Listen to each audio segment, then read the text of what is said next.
Sa ibang balita, isang preso sa Occidental Mindoro arestado ng NBI matapos mahuling nagbebenta ng 1 kilo ng shabu. Ang detalye sa ulat ni Ria Fernandez. Arestado ang isang convicted drug lord sa Occidental Mindoro na nagbebenta ng methamphetamine hydrochloride o shabu. Kinilala ang suspect bilang si Ruben Tiu na nakakulong sa Sablayan Penal Colony simula pa noong taong 1999 dahil sa pagtutulak bawal na droga. Nahuli si Tiu matapos matimbog sa buy-bust operation ng NBI Anti-Illegal Drugs Unit noong 17 ng Abril. Matapos ang matagal na transaksyon, nakipagkita si Tiu sa informant ng NBI sa labas ng kulungan at saka inaabot ang 1 kilo ng shabu na nagkakahalaga ng 1 milyong piso. Arestado rin ang jail guard na si Arbe Takmoy Duron na gumamit ng .45 caliber pistol ng Bureau of Corrections habang ine-escortan si Tiu sa labas. Naharap si Tiu sa kasong paglabag sa sale of dangerous drugs habang conspiracy to sell dangerous drugs at Article 223 o conniving at consenting to evasion ng revised ang mga isinampa laban kay Duron.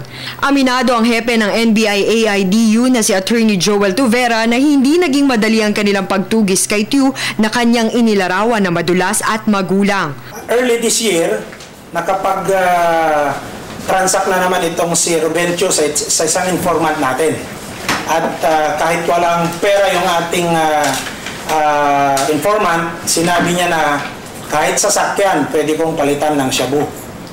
So for 2 weeks na transaction, winner out ng mga operatiba natin, hindi nagmaterialize. Marahil dahil siya ay na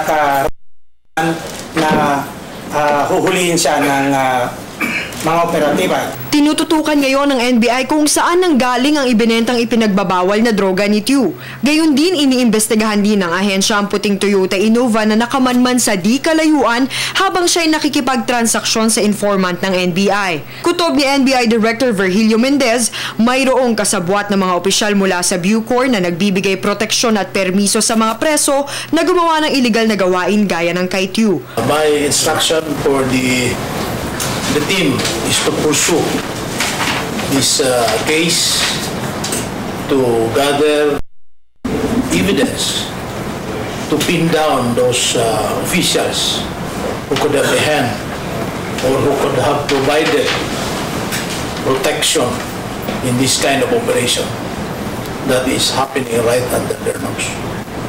Kaugnay nito, hinihimok ng NBI ang suporta ng publiko para masupil ang mga ganitong aktibidad sa loob ng mga piitan. Para sa Telebisyon ng Bayan, Ria Fernandez.